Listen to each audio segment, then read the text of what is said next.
हाँ जी सर, क्या हाल चाल। So we are back with another revision lecture and आज अपन एक ऐसा टॉपिक कवर करने वाले हैं, इन्वेस्टमेंट डिसीजन, जिसमें आपके मॉड्यूल के 3 चैप्टर जो है वो कवर होते हैं, जो है investment decision, evaluation of risk in investment decision and leasing decision. Yes दोस्तों, और ये टॉपिक कितने मार्क्स के आते हैं पता है आपको एग्जाम में?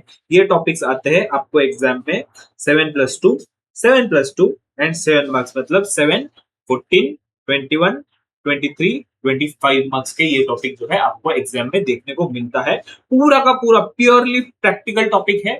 इस रिवीजन लेक्चर में हम ट्राई करेंगे पूरा चैप्टर खत्म कर दें एंड इसके साथ साथ आपका जो है रिवीजन इसका इतना बढ़िया तरीके से हो जाएगा कि आप हर एक क्वेश्चन जो है वो सॉल्व कर पाओगे। ठीक है, so without any delay let's get started. But उसके पहले मैं आपको बता दूं, यहाँ तक के सारे रिवीजन लेक्चर जो है आपके प्रैक्टिकल टॉपिक के खत्म होते हैं। मैंने हर एक टॉपिक का लेक्चर जो है अपलोड किया हुआ है, ठीक है, तो वो देखना भूलना मत। ठीक है, so without any delay let's get started with our today's topic, जो की है इन्वेस्टमेंट डिसीजन। यस दोस्तों, सो इन्वेस्टमेंट डिसीजन आपको नाम से ही पता है, चल रहा है कि आपको इन्वेस्टमेंट करना है या नहीं करना है। सर बट ये तो सेम चीज हमने अपना इक्विटी वैल्यूएशन में देखा था कि आपको शेयर्स खरीदने या नहीं खरीदने, बॉन्ड वैल्यूएशन में देखा था क्या ये राइट टाइम है बॉन्ड को खरीदने का या नहीं है, तो इन्वेस्टमेंट डिसीजन अलग से क्यों पड़ रहे हैं। ठीक है, बट दोस्तों ये टॉपिक है ना, हमें इन्वेस्टमेंट मतलब सिर्फ एक छोटे मोटे इन्वेस्टमेंट मतलब शेयर्स एंड इसके नहीं, छोटे मतलब मे भी हो सकता है किसी ने 5,000 करोड़ के शेयर्स खरीदे, शेयर्स की बात नहीं कर रहा है, ये चल रहा है कैपिटल इन्वेस्टमेंट का। कैपिटल इन्वेस्टमेंट मतलब इसीलिए ना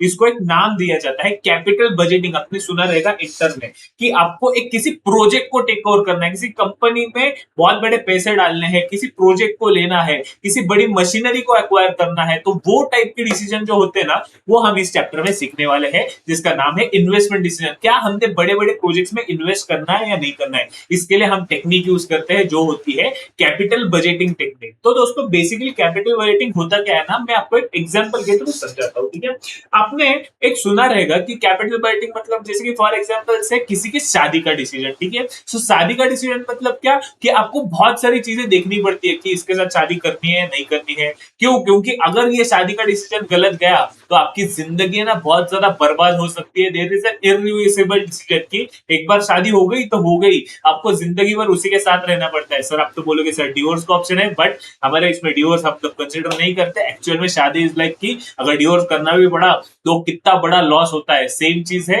डिवोर्स से जैसे जिंदगी खराब हो सकती है, वैसे भी अगर हमने इन्वेस्टमेंट डिसीजन का प्रोजेक्ट का व्हाट डू वी से डिसीजन गलत किया एंड वी आर लाइक कि सर इस प्रोजेक्ट को क्या बोल दो, बेच दो या फिर इसको स्क्रैप कर दो ये मशीनरी को एंड दूसरे इन्वेस्टमेंट करो, तो वो जिंदगी के लिए बहुत बड़ा इंपैक्ट हो सकता है, वो आपके कंपनी के लिए बहुत बड़ा इंपैक्ट हो सकता है, आपकी कंपनी लिक्विडेशन में भी जा सकती है। बट अगर ऑन द अदर हैंड आपने शादी का डिसीजन सही लिया तो क्या हो सकता है, आपकी ग्रोथ अच्छी हो सकती है, आपका बॉन्डिंग अच्छा हो सकता है, इस तरह से कंपनी की ग्रोथ अच्छी हो सकती है, कंपनी का सेल्स बढ़ सकता है, कंपनी में बहुत अच्छी अच्छी चीजें हो सकती है एंड कंपनी का बोलते हैं ना कंपाउंडिंग इफेक्ट हो सकता है। ठीक है, सो इसीलिए capital budgeting decision, investment decision होते हैं वो बहुत ही ज्यादा इंपॉर्टेंट होते हैं आपके लिए। क्लियर है? सो एक बार क्विकली रीड करते हैं बुक में क्या लिखा है। ठीक है, so base of this chapter, in this chapter focuses on determining whether a project should be undertaken using capital budgeting technique. So capital budgeting techniques में क्या आता है? Capital budgeting technique is a process of analysing long term investment project to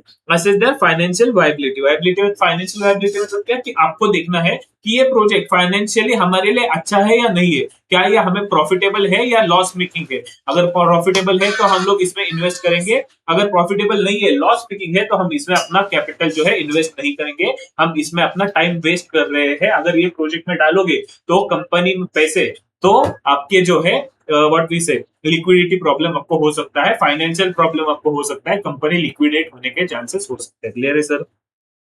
तो इसके लिए ना first technique हम use करते हैं जिसका नाम है एनपीवी। एनपीवी मतलब क्या? Net present value technique. इसका मतलब क्या है, जैसे कि आपने टाइम वैल्यू ऑफ मनी के कंसेप्ट में भी पढ़ा रहेगा कि हम देखते हैं कि हम लोग क्या कंसिडर करते हैं, हम करते हैं फ्यूचर कैश इनफ्लोज को कंसिडर। मतलब क्या? हम लोग देखते हैं कि आज कितना गया एंड कितना आया। ठीक? कितना गया वर्सेस कितना गया, मतलब कि आज के टर्म्स से अपना आउटफ्लो कितना है एंड प्रेजेंट वैल्यू टर्म्स में आपको इनफ्लो कितना मिल रहा है, ठीक है। मतलब क्या इनफ्लो कब मिलेगा, इनफ्लो ऑब्वियसली आपको फ्यूचर में मिलेगा, बट उसको हमें प्रेजेंट वैल्यू में कन्वर्ट करना है यूजिंग डिस्काउंटिंग फैक्टर एंड हमको कंपेयर करना है कि क्या ये हमें एनपीवी मतलब पॉजिटिव रिटर्न दे रहा है या नेगेटिव रिटर्न दे रहा है, एंड उसके अकॉर्डिंग हमें आगे का काम करना रहता है, ठीक है।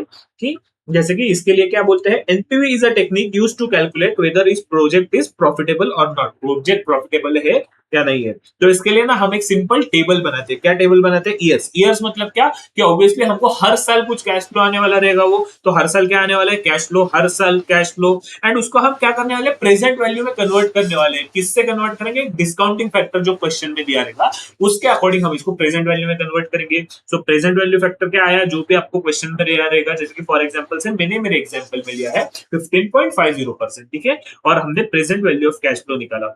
सो फर्स्ट ईयर का हमें 30, 40, 30 ऐसे रिस्पेक्टिवली 3 साल का कैश फ्लो है, उसको मैंने प्रेजेंट वैल्यू फैक्टर से मल्टीप्लाई किया और मुझे प्रेजेंट वैल्यू कैश इनफ्लो मिल गया, वो है 75.45। और मेरा इनिशियल इन्वेस्टमेंट क्या था, मेरा इनिशियल इन्वेस्टमेंट है 70। सो मुझे एनपीवी नेट प्रेजेंट वैल्यू हो गई, मेरी नेट वैल्यू हो गई 5.45 पॉजिटिव। क्या है मेरा, ये पॉजिटिव है, मतलब मेरा इनफ्लो ज्यादा है, आउटफ्लो कम है, तो मैंने इस प्रोजेक्ट में पैसे लगाने चाहिए, मैंने यहाँ पे इन्वेस्टमेंट करनी चाहिए, ठीक है। With positive NPV the project is financially viable. Clear है सर? यस। तो यहाँ पे ना कुछ टर्म्स हमें देखनी पड़ती है, जैसे कि present value factor is calculated using weighted average cost of capital. Weighted average cost of capital मतलब क्या होता है, weight of equity into weight of debt plus into cost of debt plus weight of debt into cost of debt, ठीक है। Weight of equity into cost of equity plus weight of debt into cost of debt, ठीक है। अब मैं एक है ना एक डिस्क्लेमर देना चाहूंगा आपको, ठीक है। ये जो चैप्टर है इन्वेस्टमेंट डिसीजन, इसको मैंने लास्ट में लेने का रीजन क्या है, क्योंकि ये एक ऐसा चैप्टर है जहाँ पे आपको सारे के सारे कंसेप्ट आपके जो है वो यूज में लेने पड़ते हैं। यहाँ पे कुछ डेरिवेटिव्स के कंसेप्ट आते हैं, इक्विटी वैल्यूएशन, बॉन्ड वैल्यूएशन के कंसेप्ट आते हैं, म्यूचुअल फंड के कंसेप्ट आते हैं, ऐसे मल्टीपल चैप्टर्स के जब कंसेप्ट आते हैं तब ये चैप्टर बनता है। इसीलिए ये चैप्टर में हम सारे के सारे चैप्टर्स के बहुत से कंसेप्ट यूज करते हैं, इसीलिए हम ये चैप्टर एंड में पढ़ रहे हैं, क्योंकि ये चैप्टर अब देखो हमारा रिवीजन भी क्विकली हो जाएगा, क्यों, क्योंकि अभी तक हमने सारे चैप्टर जो है वो पढ़ लिए रहेंगे, ठीक है। सो यहाँ पे एक और क्या आता है, केडी। केडी मतलब क्या, cost of debt, and obviously हम केडी लेते हैं post tax cost of debt, and KE लेते हैं अपन सीएपीएम के हिसाब से R F plus beta into R F minus R F. देखो हमने ये सारी चीजें पढ़ी हुई है, इसके लिए हमें ये चैप्टर बहुत ज्यादा इजी जा रहा है, बहुत ही हम क्विकली समझ पा रहे हैं चीजों को, ठीक है। कैश इनफ्लो पर एनम क्या होगा, एक तो NOPAT plus depreciation plus increase in working capital minus decrease in working capital, change in working capital, ये जो मैंने आपको पढ़ाया था वो।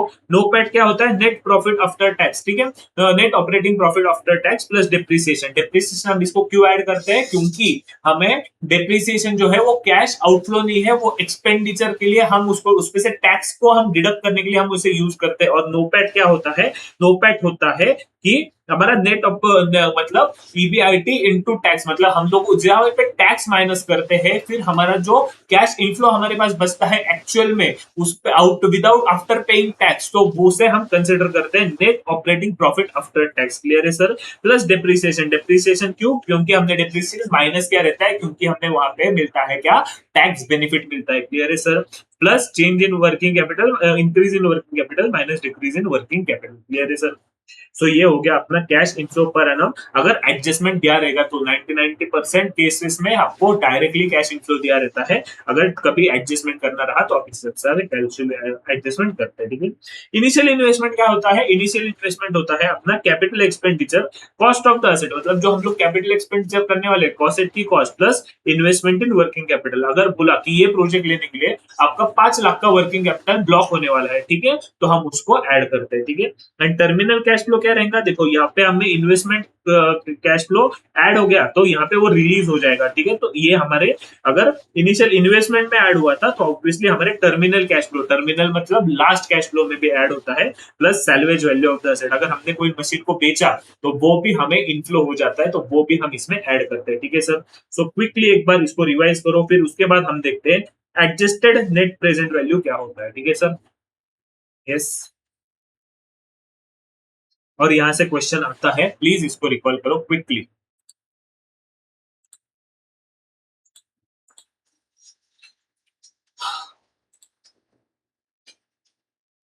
एडजस्टेड प्रेजेंट वैल्यू मतलब एडजस्टेड प्रेजेंट वैल्यू मेथड मतलब क्या होता है सर? अभी हमने क्या पढ़ा? अभी हमने पढ़ा नेट प्रेजेंट वैल्यू। इसी के साथ साथ एडजस्टेड प्रेजेंट वैल्यू क्या होता है हम उसको देखते हैं, ठीक है? सो जैसे कि हमने ये जो बेस कैलकुलेशन से एनपीवी जो हमने निकाला, जो ऊपर के कैलकुलेशन करके हमने जो एनपीवी निकाला था, ये एनपीवी, उसमें हमें क्या करना पड़ता है? उसमें हमें कुछ एडजस्टमेंट करना पड़ता है। क्या एडजस्टमेंट करेंगे? इसमें हम करते हैं present value of tax benefit of interest, मतलब जो present value of tax on interest है यूजिंग केडी, हम उसको ऐड करेंगे तो हमें मिल जाता है एडजस्टेड नेट प्रेजेंट वैल्यू, ठीक है? इसमें कुछ अलग नहीं करना था हमको, सिर्फ एक क्वेश्चन में एडजस्टमेंट होता है कि एडजस्टेड नेट प्रेजेंट वैल्यू निकालो, तो उस केस में क्या करते हैं? Present value of tax benefit of interest जो है, प्रेजेंट वैल्यू ऑफ टैक्स और इंटरेस्ट यूजिंग केडी, जो केडी पे हमें टैक्स बेनिफिट मिलता है, हम उसको ऐड करते हैं तो हमें मिल जाता है adjusted net adjusted present value है या फिर adjusted net present value. Clear है सर?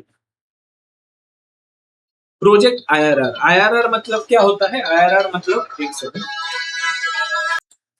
जैसे कि हमने अपने इसमें पढ़ा था, what is security valuation chapter में पढ़ा था, इक्विटी वैल्यूएशन, बॉन्ड वैल्यूएशन में, कि अपना आईआरआर, आईआरआर क्या होता है? Internal internal rate of return, एक ऐसा रेट जहां पे हमारी जो प्रेजेंट वैल्यू होती है वो present value of future cash inflows is equal to present value of future present value of outflows. मतलब क्या? जहां पे हमारा inflows is equal to outflow होता है, मतलब हमारा present value of cash inflow is equal to initial investment मतलब ब्रेक इवन। मतलब अगर मैंने 100 रुपए आज के दिन पे इन्वेस्ट किए हैं तो मेरी फ्यूचर वैल्यू का, फ्यूचर इनफ्लोज का प्रेजेंट वैल्यू भी 100 रुपए आता है। उसे बोलते हैं इंटरनल रेट ऑफ रिटर्न, एक ऐसा रेट जहां पे हमारा outflow is equal to inflow, present value of inflow, ठीक है? आउटफ्लो तो ऑब्वियसली प्रेजेंट वैल्यू में ही रहेगा, अगर फ्यूचर का रहेगा तो भी उसको कन्वर्ट करो, मतलब present value of outflow is equal to present value of inflow, उसे बोलते हैं आईआरआर, एक रेट जहां पे हमारा present value of outflow and inflow match हो जाता है।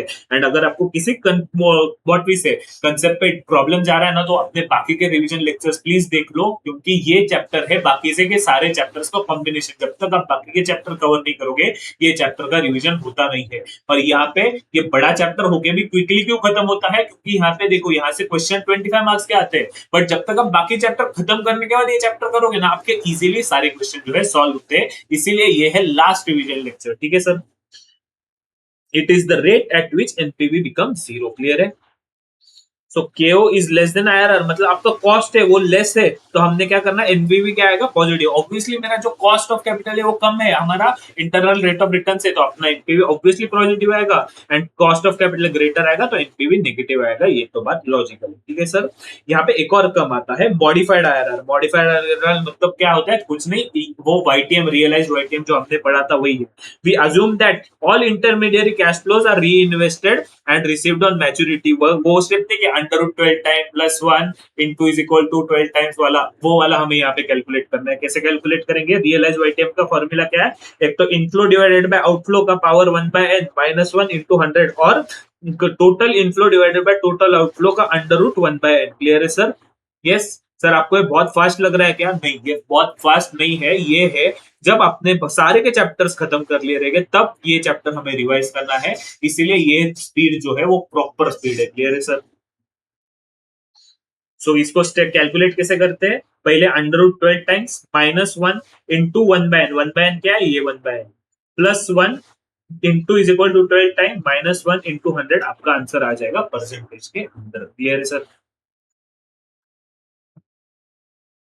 Real cash flow versus nominal cash flow, ये भी कंसेप्ट आपकी हो चुकी है, क्विकली इसको रिवाइज करते हैं, ठीक है? So NPV is calculated by considering the effect of inflation. Nominal cash flows are discounted using normal discount rate, and obviously real cash flows. Real cash flows मतलब क्या? Without considering the effect of inflation, and nominal cash flows मतलब क्या?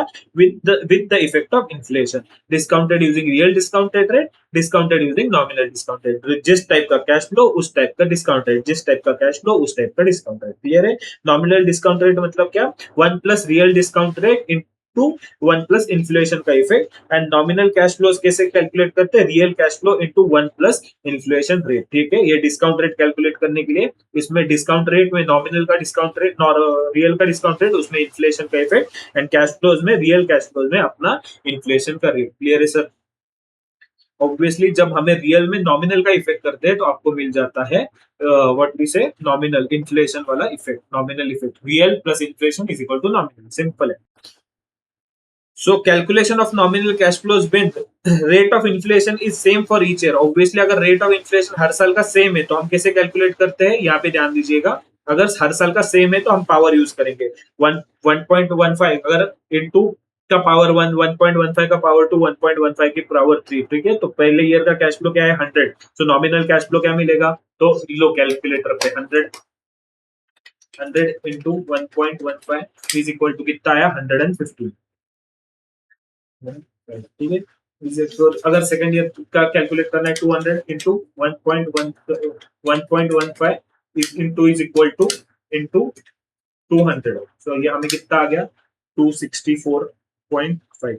And third year का क्या है 300 into 1.15 into into 300, सो ये हमें आ जाएगा 456.26, ठीक है। But on the other hand nominal के केस में क्या करेंगे, जहां पे हर साल का रेट अलग है तो हमको हर साल का लेना पड़ेगा इफेक्ट। तो हमें ऐसा नहीं करना है कि पहले साल का 5, दूसरे साल का 18%, पहले साल का 15%, दूसरे साल का 18% 2 टाइम, तीसरे साल का 20% 3 टाइम, ऐसे नहीं करना है। इस केस में हम कैसे करते हैं 100 इंटू 1.15 इज इक्वल टू पहले साल का मिला 115, सेकेंड ईयर का क्या आया 100 इंटू 1.15 इंटू 1.18, ठीक है। तो सेकेंड ईयर का आया 135.7 एंड फोर्थ ईयर का आया इंटू 1.2, तो आपको मिल जाएगा जो भी आंसर आपका कैलसी पे आएगा। प्लीज इसको कैलकुलेट कर लेना, ठीक है। सो इतना याद रखना है, अगर रेट सेम है हर साल का तो हम इसको कैलकुलेट करेंगे कैसे,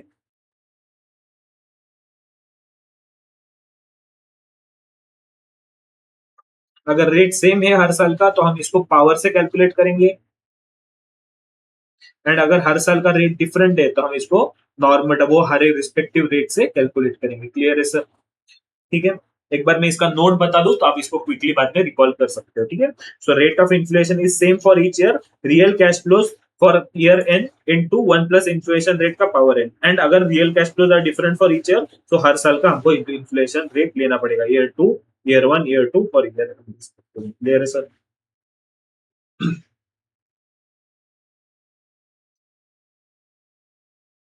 ठीक है।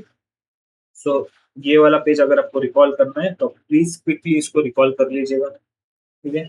इस बार हम पूरी तरीके से इसको yes.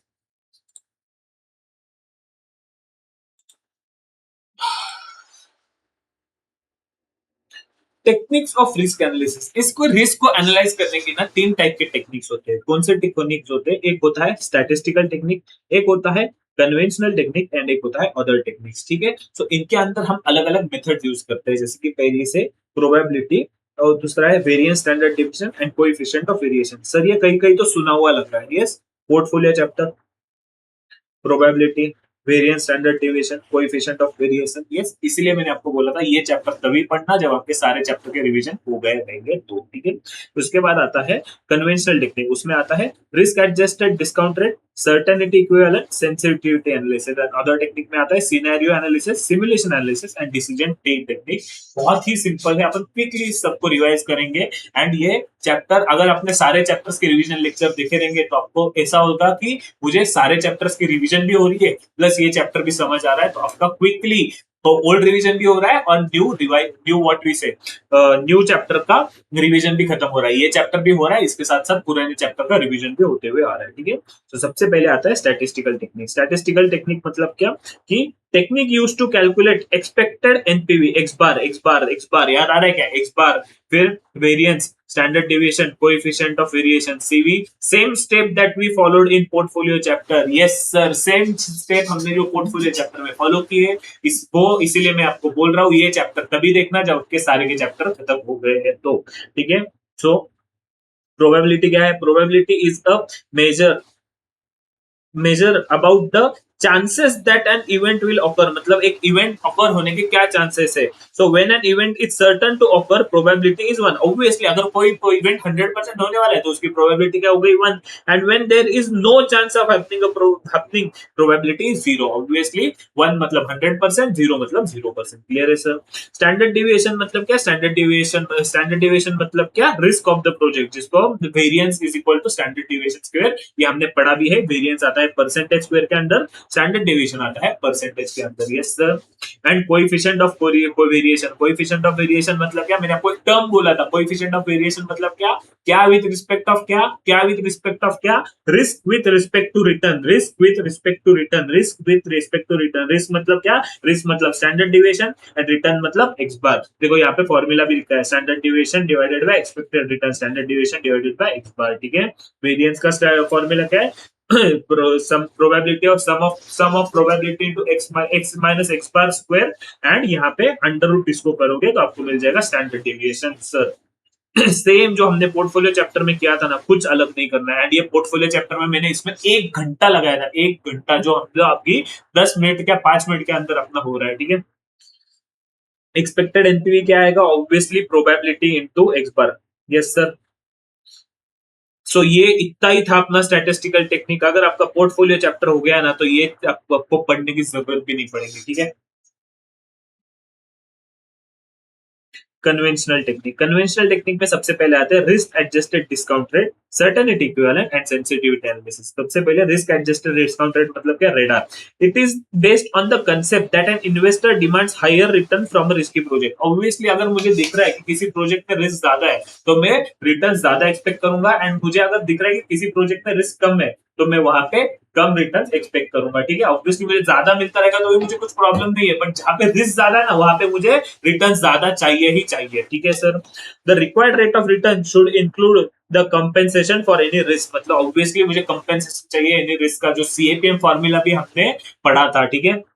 Certainty equivalent, certainty equivalent मतलब क्या, it is expressing risky future cash flows in terms of certain cash flows. मतलब जो सर्टेनिटी इक्विवेलेंट, नाम में ही लिखा है सर्टेनिटी, मतलब जो पक्का पक्का मुझे मिलने वाला है ना, हम फिर उसको कंसिडर करते हैं। Certainty equivalent is a guaranteed cash flow from a project. मैंने क्या बोला, पक्का पक्का जो हमें मिलने वाला है हम उसे कंसिडर करते हैं। ठीक है। और सेंसिटिव एनालिसिस क्या है, a technique used in capital budgeting decision to study the impact of changes on variables on the outcome of the project. The impact of NPV will relate to change in single variable. Sir ये थोड़ा सा मुश्किल गया, ये क्यों मुश्किल गया, क्योंकि ये हमने पहले पढ़ा नहीं था। ये दोनों टॉपिक हमने पहले पढ़े हुए थे, तो ये टॉपिक इसी चैप्टर का है, इसको मैं थोड़ा सा डिटेल में एक्सप्लेन करता हूँ। ठीक है। तो सेंसिटिविटी एनालिसिस क्या है, कि हमको देखना है कि हमारे प्रोजेक्ट में ना मल्टीपल फैक्टर्स रहते हैं, जैसे कि फॉर एग्जांपल से कि लाइट बिल एक फैक्टर हो सकता है, लेबर एक फैक्टर हो सकता है, या फिर और मल्टीपल फैक्टर्स है, जैसे कि फॉर एग्जांपल से किसी के कंपनी किस पे चल रही है, किसी का एक मोटर व्हीकल, मतलब एक ये है, क्या बोलते हैं उसको, टूर्स एंड टूरिस्ट का बिजनेस है, तो उसका सर्टेनिटी इक्वल है, उसमें एक फैक्टर क्या है, इंपॉर्टेंट फैक्टर, फ्यूल कॉस्ट। सो ये क्या हो गया, एक फैक्टर हो गया उसके लिए। अगर ये फैक्टर की प्राइस बढ़ने या घटने से उसके इंडस्ट्री पे क्या इंपैक्ट आ रहा है, मतलब उसका जो बिजनेस है वो कितना सेंसिटिव है टू पेट्रोल फैक्टर, ये हमें देखना है। अगर कार की कॉस्ट बढ़ी तो कार की कॉस्ट बढ़ना क्या है, एक फैक्टर है उसके लिए, पेट्रोल कॉस्ट, कार का cost, repairs and maintenance cost, multiple cost, tyre का रिप्लेसमेंट कॉस्ट, ये अलग अलग फैक्टर है। तो हमें देखना है कि उसका बिजनेस कौन सा सबसे ज्यादा फैक्टर से अफेक्ट होता है, कौन सा फैक्टर सबसे ज्यादा सेंसिटिव है। जैसे कि फॉर एग्जांपल से कभी कभी होता है ना, पेट्रोल का प्राइस सिर्फ 10 रुपए से भी बढ़ा तो भी उस इंडस्ट्री को बहुत ज्यादा लॉस होता है, या फिर कार का प्राइस अगर 1 लाख रुपए से बढ़ा तो भी एक्सेस इंपैक्ट नहीं आता। क्यों? क्योंकि कार हम 10 साल 15 साल के लिए यूज करते हैं, बट पर लीटर 10 रुपए का पेट्रोल बढ़ गया भाई, रोज का इन लोगों को 200 व्हाट वी से 100 लीटर पेट्रोल लगता रहेगा, तो उनका कॉस्ट कितना ज्यादा बढ़ गया, इनका रोज का cost per vehicle 100 into 10 1000 rupees per vehicle से बढ़ा। ऐसे फॉर एग्जांपल से टूर्स एंड ट्रेवल्स वालों के पास, कंपनी के पास 50 100 कार्स रहते हैं, तो 1000 इंटू 100 मतलब रोज का लाख रुपए से बढ़ गया इनकम एक्सपेंसेस, तो कितना ज्यादा सेंसिटिव हो गया, ये हमें ये फैक्टर बताता है। तो अब इसको हम थोड़ा सा डिटेल में पढ़ते, क्या है, it is a technique used in capital budgeting decision to study the impact of changes in variables on the outcome of the project. Variables क्या है यहाँ पे, प्रोजेक्ट, ये अपना पेट्रोल का कॉस्ट, अगर ये बढ़ने से अपना आउटकम ऑफ द प्रोजेक्ट क्या हो सकता है। ठीक है। सो ये मैंने टूर्स एंड ट्रेवल्स का आपको एक एग्जांपल देके बताया। इम्पैक्ट ऑफ एनपीवी, ऑब्वियसली अगर मेरा ये सब बढ़ा तो मेरा एनपीवी कम हो जाएगा, with relation to change in single variable. Single variable क्या था, सिंगल एक तो टायर हो सकता है, एक तो पेट्रोल हो सकता है, एक तो कॉस्ट हो सकता है। क्लियर है। सो हमें हर एक फैक्टर का देखना पड़ता है। ठीक है। अलग अलग जब देखते हैं तब उसे बोलते हैं सेंसिटिविटी एनालिसिस। सर इसको साथ में भी देख सकते हैं ना, कि भाई मेरे को दिख रहा है कि मेरे 4-5 फैक्टर एक साथ बढ़ रहे हैं, तो उस केस में क्या करेंगे, उस केस के लिए अलग टेक्निक है जो हम लोग आगे जाके पढ़ने वाले हैं। ठीक है सर। सो ये रिस्क एडजस्टेड डिस्काउंट रेट कैसे होता है? If the risk is associated is higher, higher discount rate is used. ठीक है, बराबर है। यहाँ पे क्या है? Certainty equivalent discounted using risk free rate as, क्योंकि सर्टन जो पक्का पक्का हमें मिलने वाला है वहां पे हमारा डिस्काउंट रेट भी रिस्क फ्री रहेगा। जो हमें रिस्क फ्री है तो वहां पे रिस्क फ्री रेट, एंड जहां पे रिस्की है वहां पे ऑब्वियसली हम रिस्क फैक्टर कंसिडर करेंगे। ठीक है, तो यहाँ पे हम क्या करेंगे? जैसे कि मैंने आपको बोला, सीएपीएन के फॉर्मूला में हम यूज क्या करते थे? R F plus beta into R M minus R F. Same चीज सर्टेनिटी इक्विवेलेंट फैक्टर में हम certainty equivalent factor, risk free factors को कंसिडर करते हैं। ठीक है, हमें यहाँ पे क्या देखना है? Most sensitivity factor. मेरा मोस्ट सेंसिटिविटी फैक्टर क्या था एग्जाम्पल में? Fuel cost. ठीक है, and sensitivity of the project such that NPV upon zero, मतलब ये कितना चेंज होने से मेरा एनपीवी जीरो हो जाएगा, ये हमें कंसिडर करना रहता है। ठीक है, तो यहाँ पे ये सेंसिटिविटी फैक्टर को कंसिडर करने के लिए ना कुछ कैलकुलेशंस रहती है। Calculation of most sensitivity factor that is the highest impact on project NPV हमें देखना है। कैसे कैलकुलेट करेंगे? Step one, calculate NPV of the project. सबसे पहले हमें देखना है कि करंट सिचुएशन में हमारा एनपीवी क्या आ रहा है। ठीक है, फिर हम देखेंगे कि revise NPV considering adverse effect of each factor separately, मतलब मेरा फ्यूल कॉस्ट बढ़ने से मेरा इंपैक्ट क्या हो गया, टायर का कॉस्ट बढ़ने से इंपैक्ट क्या हो गया, तो मतलब कार का कॉस्ट बढ़ने से इंपैक्ट क्या हो गया, हर एक को मैं अलग अलग सेपरेटली सेपरेटली सेपरेटली सेपरेटली देखूंगा। ठीक है, एंड क्या अदर थिंग्स रिमेनिंग कांस्टेंट, मतलब जब फ्यूल का कॉस्ट बढ़ेगा ये दोनों का ओरिजिनल कॉस्ट जितना ही रहेगा, जब इसका कॉस्ट बढ़ेगा इन दोनों का ओरिजिनल कॉस्ट इतना ही रहेगा रिस्पेक्टिवली। क्लियर है सर? ये करने के बाद हम कैलकुलेट करते हैं हमारा परसेंटेज में चेंज कितना आ रहा है, कि calculate the percentage change in NPV due to each factor separately. ठीक है, फिर हमें पता चल जाएगा कि कौन सी कॉस्ट चेंज होने से हमारा सबसे ज्यादा सेंसिटिविटी है। So determine the most sensitive factor, मतलब क्या? जहां पे हमारा हाईएस्ट चेंज इन एनपीवी आया वो। क्लियर है सर? क्विकली इसको रिवाइज कर लो। ठीक है,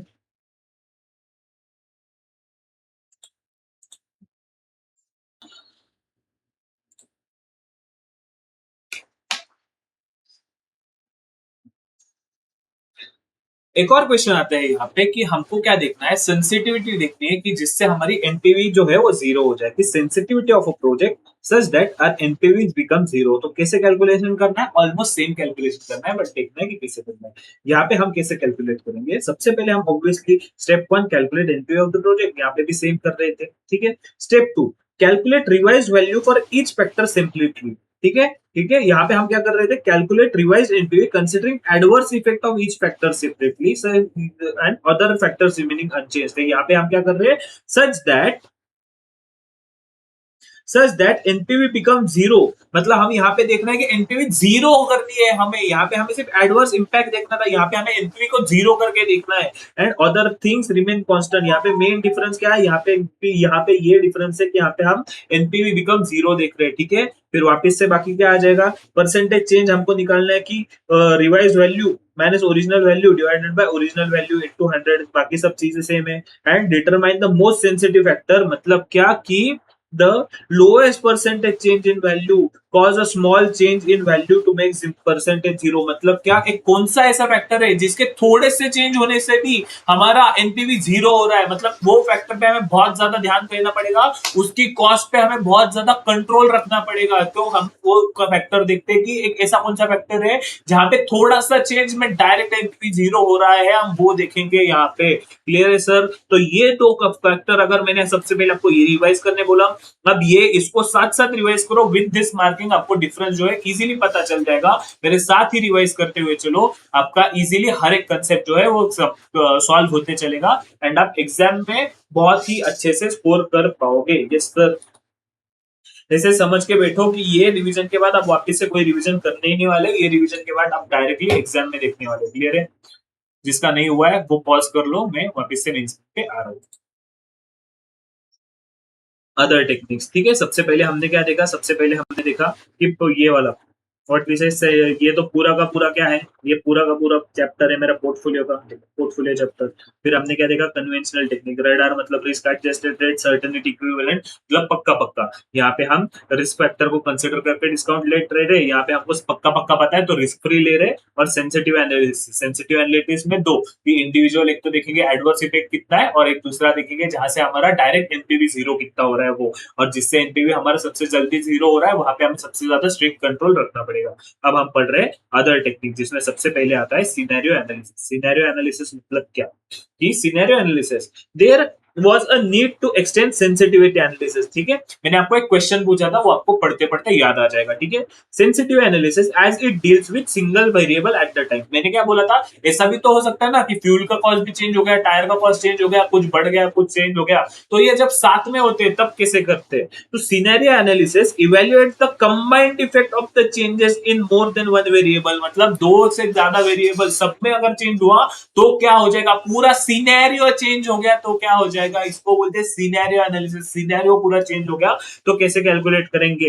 eight a time that is the impact of alternative combination of variables on a projects NPV और IRR. It begins with base case और मोस्ट लाइकली केस। मतलब क्या, हम लोग कैलकुलेशन करते हैं, ऐसा हुआ तो क्या, वैसा हुआ तो क्या। मतलब हम सबसे देखते हैं कि कम से कम नुकसान से ज्यादा। देखो हम क्या करते हैं, कभी भी हम कोई कैलकुलेशन करते हैं ना, तो क्या कैलकुलेशन करते हैं कि भाई हमारे साथ वर्स्ट से वर्स्ट क्या हो सकता है, हमारे साथ अच्छे से अच्छा क्या हो सकता है। ऐसे तीन केस हम कैलकुलेट करते हैं, बेस केस और मोस्ट लाइकली केस। ठीक है, वेल इफ इसको क्या बोलते हैं, of value of inputs then we go for worst case scenario. मतलब सबसे कम सेल, सबसे प्राइस जो है सबसे ज्यादा, कॉस्ट जो है सबसे ज्यादा, एंड बेस केस सिनेरियो। देखो ये बेस केस था मतलब मीडियम वाला, और ये बेस्ट केस है, दोनों में डिफरेंस है। मतलब क्या, यहाँ पे सबसे ज्यादा सेल होगी, सेल प्राइस सबसे ज्यादा रहेगा और कॉस्ट सबसे कम रहेगा। ठीक है, alternatively, scenario analysis is possible when some factor changes positively and some factor changes negatively। मैंने क्या बोला, कभी फॉर एग्जांपल टायर का कॉस्ट बढ़ गया बट पेट्रोल का कॉस्ट कम हो गया, ऐसे भी तो हो सकता है ना। ठीक है, तो इसको कैलकुलेट कैसे कर सकते हैं? ऑब्वियसली सेम टेक्निक है, ऑलमोस्ट थोड़ा बहुत 19-20 का आपको फर्क पड़ना पड़ता है। तो स्टेप 1 क्या है, calculate NPV for all the three cases. ठीक है, most likely case, worst case and best case. ठीक है, स्टेप 2 हमें क्या निकालना है, X bar expected NPV. Expected NPV मतलब क्या, sum of probability for each case into NPV. Sir यही तो करते आ रहे हैं, पोर्टफोलियो में भी हमने एक क्वेश्चन किया था ना, worst case, best case, medium, most likely case, same वैसा ही है यहाँ पे। If ENPV is positive, ENPV मतलब क्या, expected net NPV is positive, obviously project accept करेंगे। ठीक है, if question asked to calculate the risk of the project then क्या करेंगे, स्टैंडर्ड डिविएशन कैलकुलेट करेंगे एंड वेरिएंस, मतलब वेरिएंस एंड स्टैंडर्ड डिविएशन हम कैलकुलेट करेंगे। ठीक है सर, ये इतना था अपना सिनेरियो एनालिसिस, जहां से भी क्वेश्चन बहुत अच्छे खासे आपको आते हैं। यस सर, रिवाइज कर लो इसे।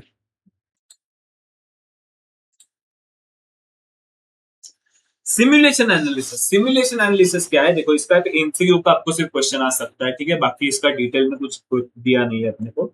It is an exact replica of actual situation. मतलब हम बोलते हैं ना, एक सिमुलेशन जो बोलते हैं ना, कि एक सिमुलेशन चल रहा है, मतलब क्या, एक रेप्लिका, एक सिमुलेशन में we are living in simulation. बहुत सारे साइंटिस्ट भी बोलते हैं ये सब जो है वो सिमुलेशन है। ठीक है, अगर सिमुलेशन आपको डिटेल में जानना है तो प्लीज एक यूट्यूब पे सर्च करो कि simulation, we are living in simulation. आपको वो 1000+ साइंस फिक्शन वीडियो मिल जाएगा, आपको मिल जाएगा सिमुलेशन का मीनिंग क्या है। सिमुलेशन मतलब क्या, it is the exact replica of actual situation. ठीक है, एग्जाम के बाद देखना। ठीक है, to simulate an actual situation, ठीक है, a model shall be prepared in which infinite calculation are made to obtain the possible outcome and probabilities for the given action। ठीक है, एक काम करो, आपने कभी ना वो ये गेम मूवी देखा है, Avengers the end game?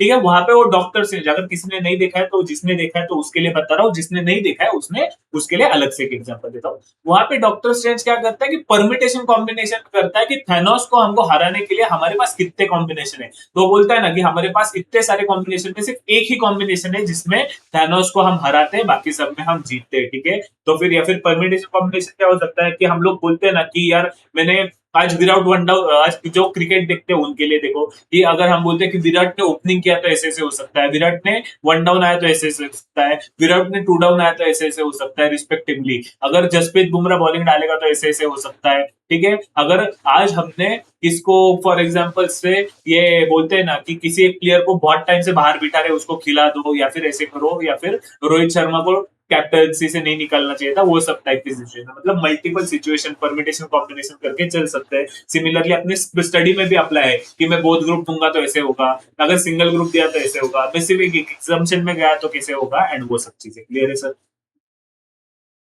So step for simulation analysis, अगर एक थ्योरी क्वेश्चन आ गया तो क्या करेंगे, modelling the project.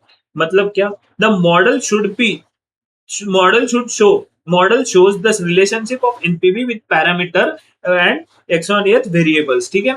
Specify value of parameters and probability distribution for the variables, set a variable at random from probability distribution for each of the variable, determine NPV corresponding to the variable, the random generated value of the variables, repeat step 3 and 4 a large amount of time, ठीक है, and plot a distribution table for to compute near standard deviation of return, ठीक है। एक बात बताओ, इसका theory question आज तक कभी आया नहीं है, प्लीज इसमें टाइम मत वेस्ट करो, इतना फालतू है ना ये पढ़ने के बाद भी ठीक से नहीं समझता, ठीक है।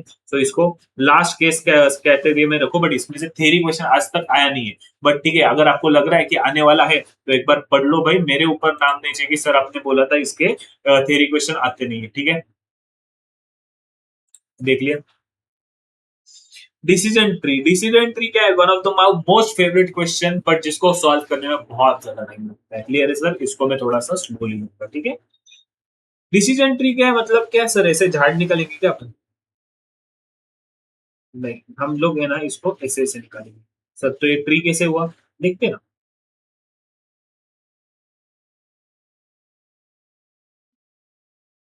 Current investment decision may have impact on future investment and may also impact future decision, ठीक है।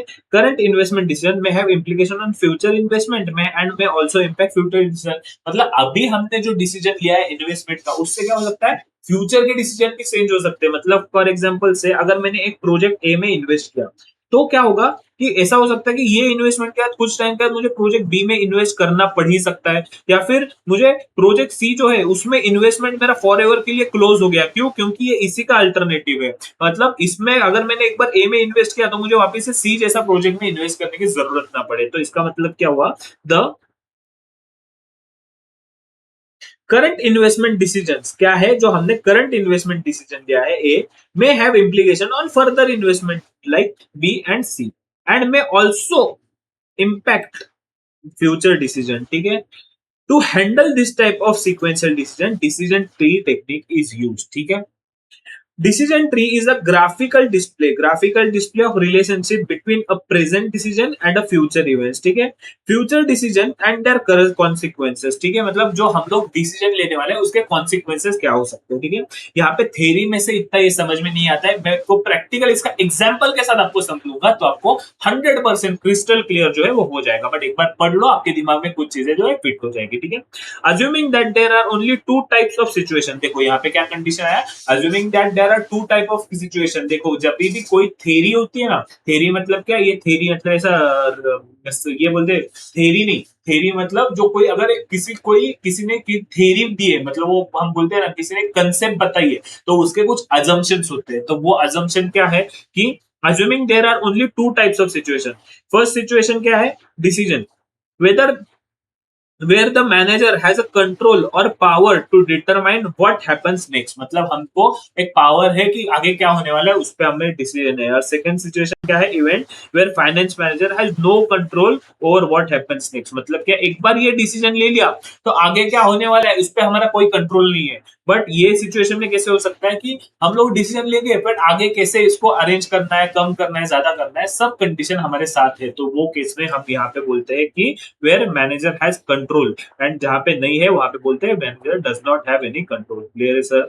अब आते हैं प्रैक्टिकली ये सिचुएशन कैसे सॉल्व करते हैं उसके ऊपर। क्लियर है?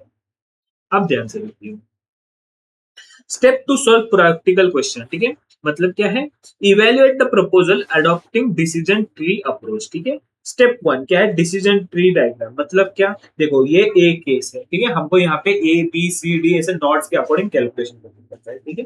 अगर हमने बोला कि हमको एक पर्टिकुलर टेस्ट लेनी है, तो वो टेस्ट करे या ना करे हमको ये डिसाइड करना है। मतलब पॉइंट ए पे हमको क्या डिसाइड करना है, पॉइंट ए पे हमको डिसाइड करना है कि वेदर वी शुड टेस्ट और नॉट, ठीक है। जैसे कि यहाँ पे हमने क्या लिखा है कि देखो पॉइंट ए पे क्या है, एक तो हम टेस्ट कर सकते हैं या फिर टेस्ट नहीं कर सकते। अगर टेस्ट करना है तो 24,000 का खर्चा है, और टेस्ट नहीं करोगे तो ऑब्वियसली कोई खर्चा नहीं है। सो पॉइंट ए से एक तो हो सकता है कि हम पॉइंट बी पे जाए, टेस्ट करोगे तो, एंड नहीं टेस्ट करोगे तो ऑब्वियसली यहाँ पे हमारा सिचुएशन जो है वो एंड हो जाएगा, ठीक है।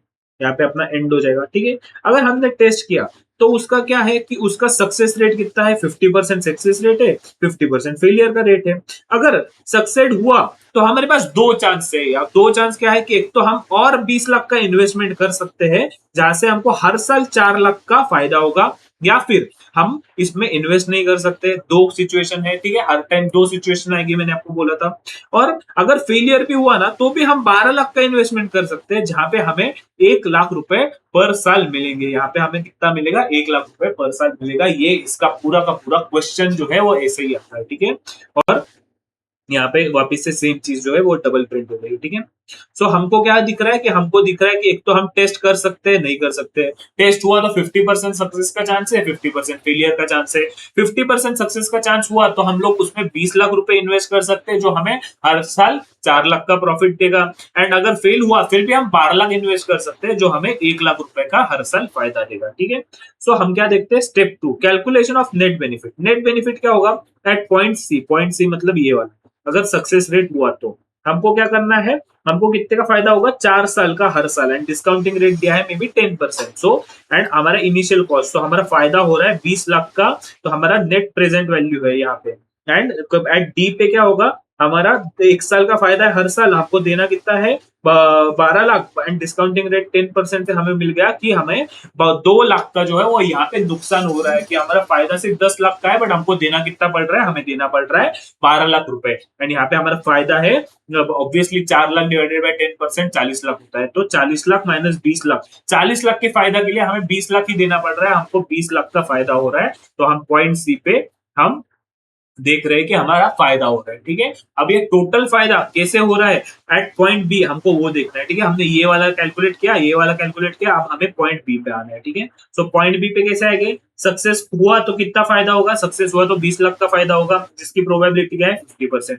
फेलियर हुआ तो हम इन्वेस्ट नहीं करेंगे तो कोई भी फायदा नहीं होगा, तो हम लोग यहाँ पे प्रोबेबिलिटी है 50%। सो 10 × 0, हमारा रिजल्ट क्या है, हमारा रिजल्ट पॉजिटिव है। सो हम यहाँ पे नेट रिजल्ट क्या है, हमारा नेट रिजल्ट पॉजिटिव है। Therefore, EVM expected market value at point B is 10 lakh rupees, clear है। फिर वापस से step 4, decision at point A. Point A पे हम लोग आते हैं, तो हम लोग यहाँ पे उल्टा उल्टा आ रहे हैं डिसीजन लेके। First is when whether to test by investing 2,40,000 for a benefit of 10 lakh, and second is not to test by losing the opportunity of gain। मतलब हमारा अपॉर्चुनिटी क्या है, अगर हमने 2,40,000 का इन्वेस्ट किया तो हमें 10 लाख का फायदा हो सकता है, एंड इन्वेस्ट नहीं किया तो कोई भी फायदा नहीं हो सकता। इसलिए 2,40,000 पे 10 लाख का फायदा एक अच्छी डील है भाई, ऑलमोस्ट 4 टाइम्स की डील है, 4 टाइम्स से ज्यादा की है। तो हम क्या करेंगे, prefer choice of therefore investing a sum of 2,40,000 and undertake the test. हमने ये टेस्ट जो है वो करनी चाहिए, ठीक है। इसके अलावा कोई भी क्वेश्चन नहीं आ सकता। ये था मास्टर क्वेश्चन आपके इस डिसीजन ट्री का, प्लीज इसको एक बार क्विकली रिकॉल करो। Yes,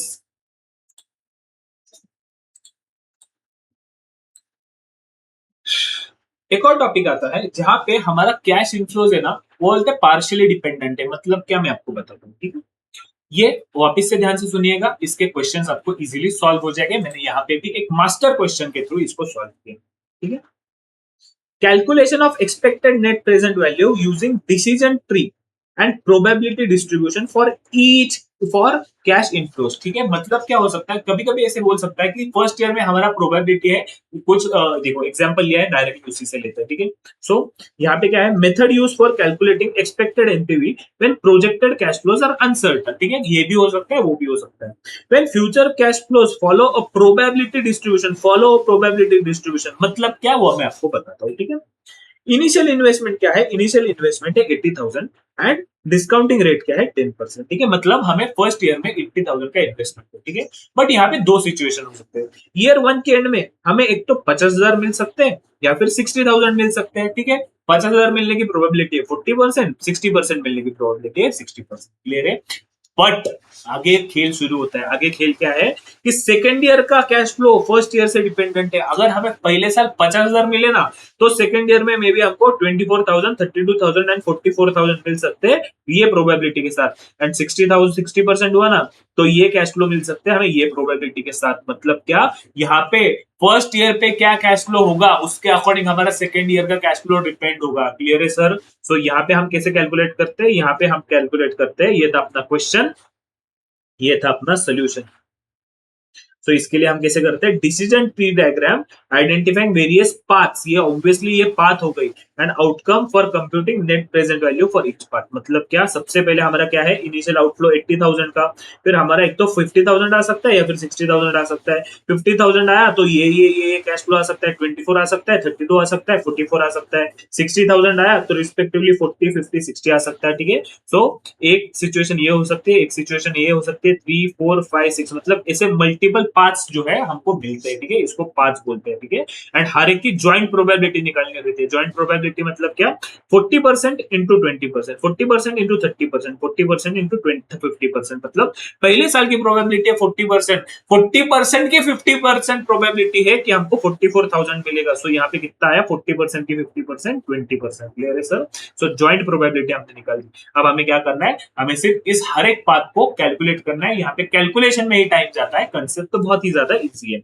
So statement showing NPV for each path at 10% discount rate and expected net present value. So NPV क्या आएगा, first year cash flow into probability plus second year cash flow into probability minus initial investment. First year cash flow उसकी probability, second year cash flow उसकी probability minus initial investment. कैसे करेंगे देखो, 50,000 into 1.109 for discounting factor 10% से इसने calculate किया है, ठीक है। सेकंड ईयर का कैश फ्लो है, उसका discounting factor minus initial investment, और इसकी ज्वाइंट प्रोबेबिलिटी क्या है ये। तो मतलब यहाँ पे लॉस होने वाले की ज्वाइंट प्रोबेबिलिटी ये है।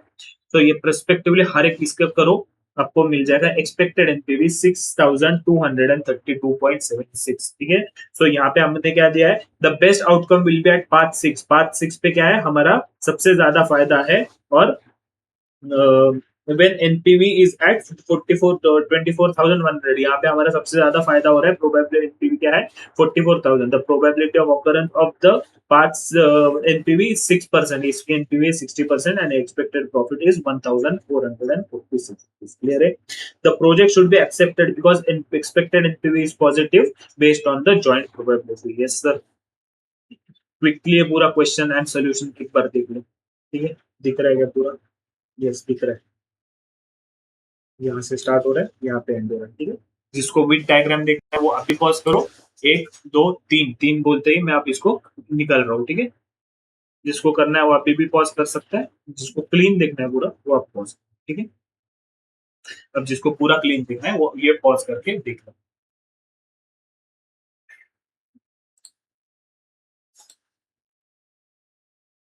रिप्लेसमेंट डिसीजन मतलब क्या, हमको कभी कभी है ना डिसीजन लेना पड़ता है कि when is the best time to replace our decision. मतलब क्या, जैसे कि फॉर एग्जांपल से मैंने कोई मशीनरी खरीदी है, ठीक है। अब जब मैंने मशीनरी खरीदी है तो ऑब्वियसली हर साल फर्स्ट ईयर में उसका आउटपुट जो है वो बहुत ज्यादा हो जाएगा, एंड विद द ईयर उसका आउटपुट थोड़ा थोड़ा थोड़ा थोड़ा उसकी एफिशिएंसी जो है कम होती रहेगी। प्लस सेकेंड ईयर से क्या हो जाएगा, जैसे मशीन मशीन पुरानी होती जाएगी उसका आउटपुट तो कम होता रहेगा, बट उसके साथ साथ उसका जो ये है ना, क्या बोलते हैं, उसका repairing cost, repair and maintenance cost भी बढ़ता जाएगा। एंड उसकी सैल्वेज वैल्यू, मतलब फॉर एग्जांपल से मैं अगर मशीन 1 साल में बेचूंगा तो मुझे ज्यादा वैल्यू मिलेगी, 2 साल के बाद बेचूंगा तो थोड़ी सी कम वैल्यू मिलेगी, 10 साल के बाद बेचूंगा तो मुझे ऐसा हो सकता है कि कोई वैल्यू ही ना मिले, ठीक है, स्क्रैप वैल्यू ही ना मिले।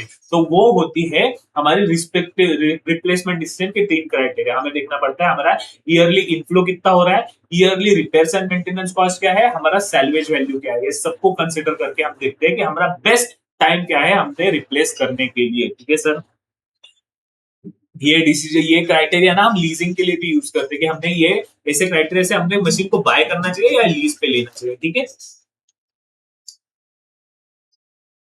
Replacement of existing machinery is a decision concerning where an existing asset should be replaced and with a newer asset, ठीक है। existing asset को हम newer asset के साथ कब replace करना चाहिए, ठीक है।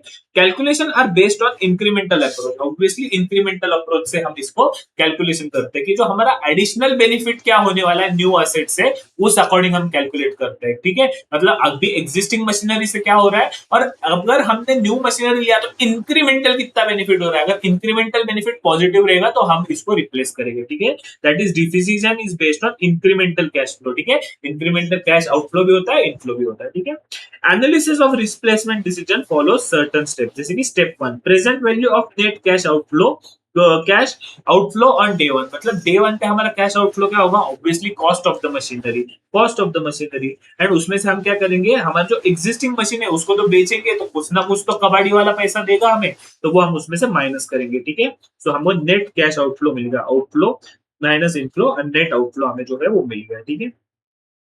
फिर हमारा क्या होगा, न्यू मशीनरी से सेविंग होगा, क्या सेविंग होगा, जो रिपेयर्स एंड मेंटेनेंस है वो बचेगा, ठीक है। सो सेविंग्स क्या हो गया कि टैक्स पेबल ऑन सेल, ठीक है, ऑब्वियसली ये जो है वो हम इसमें से टैक्स पेबल करेंगे, और अगर हम लोगों ने लॉस में बेचा है तो tax saving, saving on sale, मतलब अगर ज्यादा में बेचा है प्रॉफिट है, तो हमारा बुक वैल्यू अगर 100 रुपए था, हमने 110 में बेचा तो प्रॉफिट है, तो वहां पे हमें टैक्स देना पड़ेगा। और हमारा बुक वैल्यू 100 था, हमने 90 में बेचा, तो वहां पे हमारा लॉस हो गया, तो हमें टैक्स सेविंग हो जाएगा, ठीक है। ये विजय सर ने आपको पढ़ाया ही देगा, ठीक है।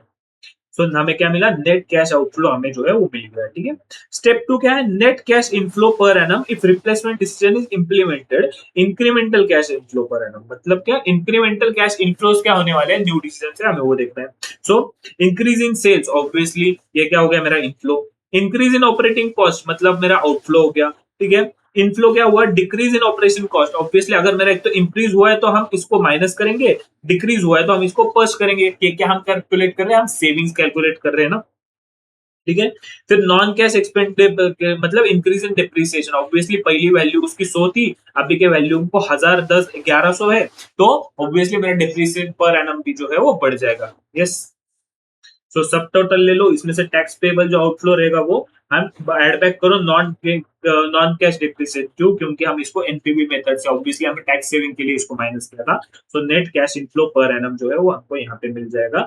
इसके साथ साथ estimated salvage value of new system जो रहेगी, वहां से हम salvage value of new machinery minus salvage value of old machinery net of tax करके हम इसको कैलकुलेट करेंगे, incremental cash flow at the end of the life, clear है। मतलब हमें मिल गया कि हमारा सेविंग्स पहले स्टार्टिंग में इनिशियली कैश आउटफ्लो क्या हो रहा है वो, प्लस उसके साथ साथ हमने देखा कि हमारा नेट इनिशियल आउटफ्लो क्या हुआ, फिर पर एनम आउटफ्लो क्या हुआ, और एंड में क्या हुआ, वो हमने तीनों कंसिडर किया। फिर हमको मिल जाएगा present benefit of value, so present value of net cash inflow plus present value of incremental cash inflow at the end of the life, and इसके साथ हम कैलकुलेट करेंगे एनपीवी। सो एनपीवी हमें जो मिल गया, अगर एनपीवी पॉजिटिव है तो हम, व्हाट वी से, एनपीवी पॉजिटिव है तो हम एक्सेप्ट करेंगे, एनपीवी नेगेटिव है तो हम एक्सेप्ट नहीं करेंगे, यस सर।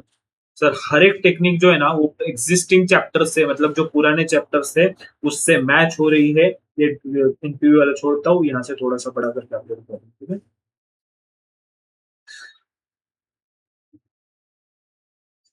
सो इसके स्टेप्स कैसे कैलकुलेट करेंगे आप देख लो, ठीक है।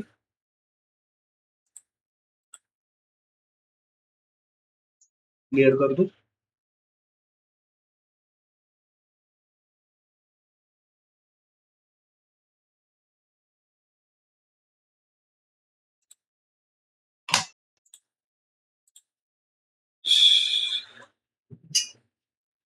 Optimum replacement cycle, optimum replacement cycle क्या मतलब, एक पीरियड होता है जहाँ पे हमें ऑप्टिमम रिप्लेसमेंट साइकिल हम कैलकुलेट करते हैं कि ऑप्टिमम पीरियड क्या है रिप्लेसमेंट करने का, ठीक है। वो बोलते हैं ऑप्टिमम रिप्लेसमेंट साइकिल, इस साइकिल में हमने ये टाइम पे ये प्रोजेक्ट को, ये मशीनरी को वगैरह रिप्लेस करना चाहिए, ठीक है।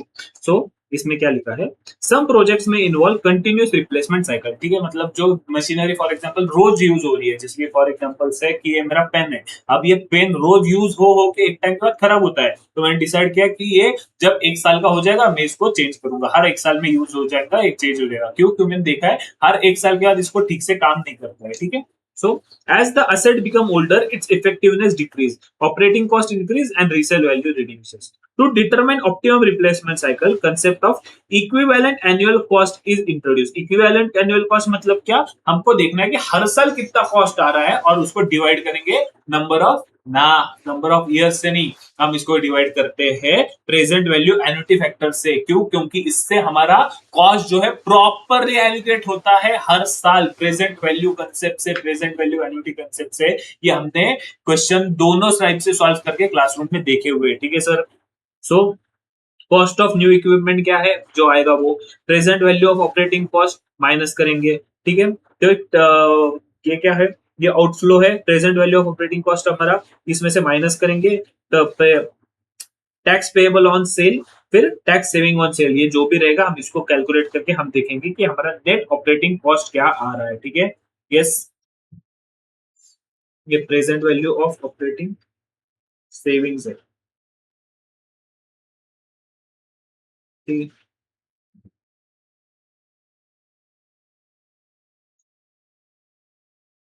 तो ऑब्वियसली जब मैं न्यू मशीनरी लूंगा तो मेरा पर हर साल का क्या है, कॉस्ट जो है वो सेव हो जाएगा। ठीक है, सो ये है मेरा सेविंग्स। ठीक है, सिमिलर टू ऊपर का टॉपिक जो हमने अभी पढ़ा था। यस, देख लो इसको एक बार।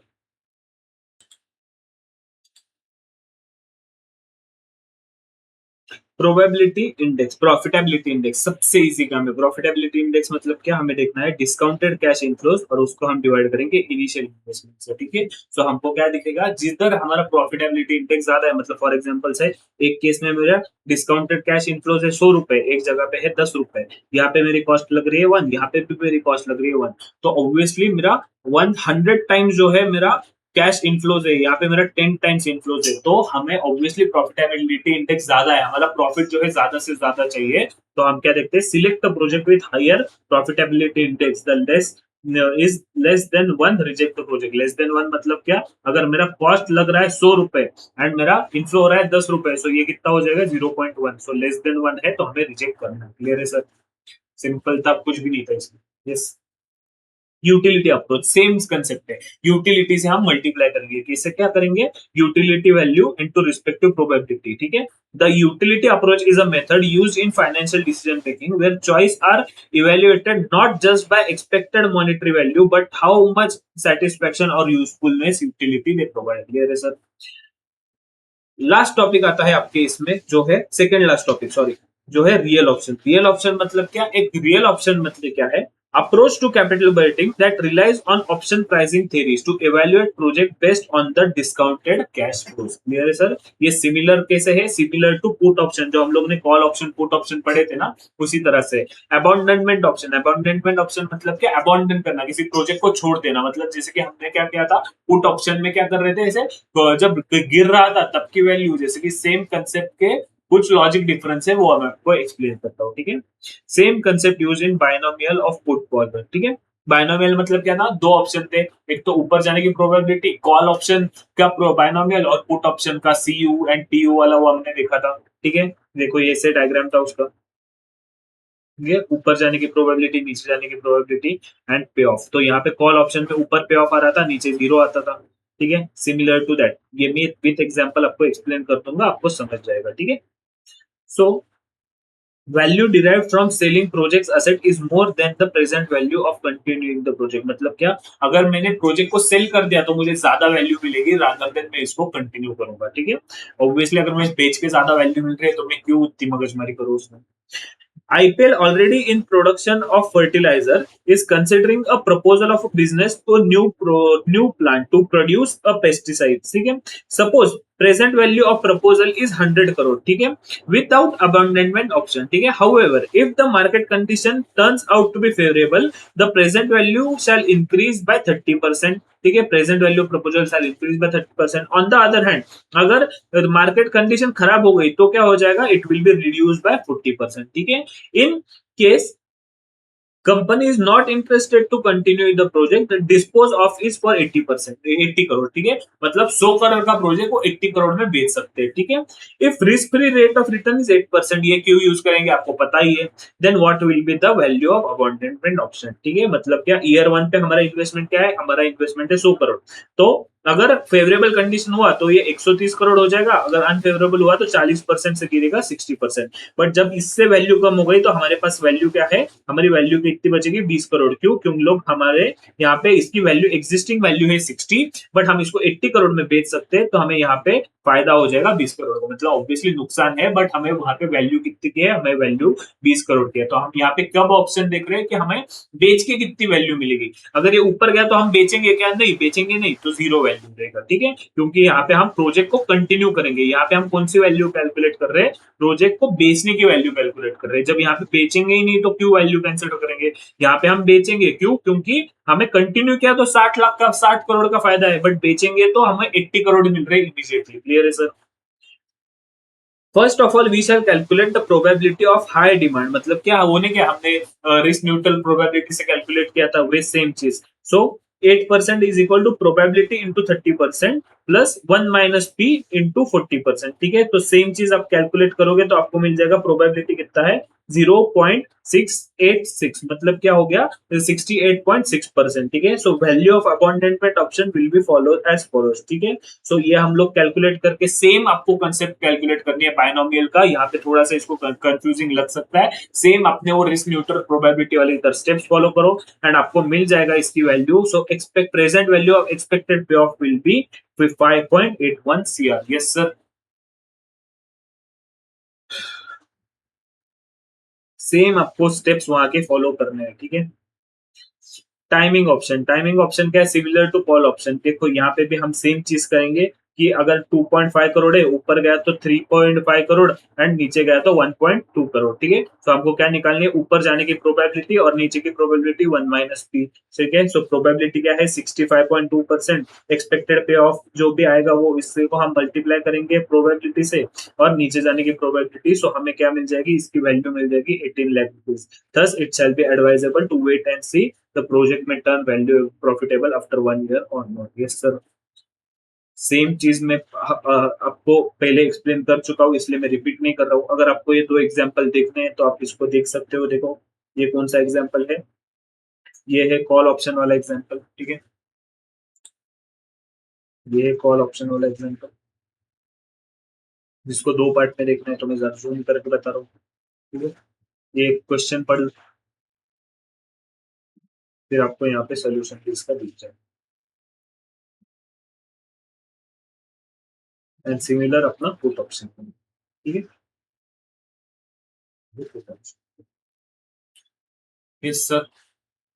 सो इसी के साथ आपके सारे के सारे प्रैक्टिकल चैप्टर्स के रिवीजन लेक्चर खत्म होते हैं। मैंने प्ले लिस्ट में हर एक चीज अपडेट किया है। ये चैप्टर में बहुत वीकली गया हूँ, क्यों, क्योंकि मैंने हर एक चीज पहले के चैप्टर्स में लिटरली दो दो तीन तीन पार्ट्स में अपलोड किए, चार चार पांच पांच घंटे के मैंने रिवीजन लेक्चर्स डाले हुए हैं। It is totally worth it अगर आप उतना टाइम इन्वेस्ट करोगे। एंड अगर आपको एग्जाम्शन आ रहा रहेगा ये सब्जेक्ट में, आप 80+ स्कोर कर पा रहे हो एंड आपको बाकी के सब्जेक्ट का सेट ऑफ भी मिल रहा है, तो इट इज रियली बेनिफिशियल, ठीक है सर। यस, सो प्लीज पहले रिवीजन लेक्चर सब देख लो। कोई प्रॉब्लम रहेगा तो आप मुझे टेलीग्राम पे मैसेज कर दो। एंड अगर फिर भी आपको कुछ प्रॉब्लम रहेगा, फिर अगर भी आप कुछ और क्वेरी रहेगी तो नीचे कमेंट कर सकते हो, ठीक है। सो ये था अपना end of practical session of all the practical revision lecture of all the practical topic, ठीक है। मिलते हैं आपके साथ, में एमसीक्यू का वीडियो भी लाने वाला हूँ, तो मिलते हैं आपके साथ एमसीक्यू के वीडियो के अंदर। तब तक के लिए this was CA Utkarsh Mehta signing off over and out.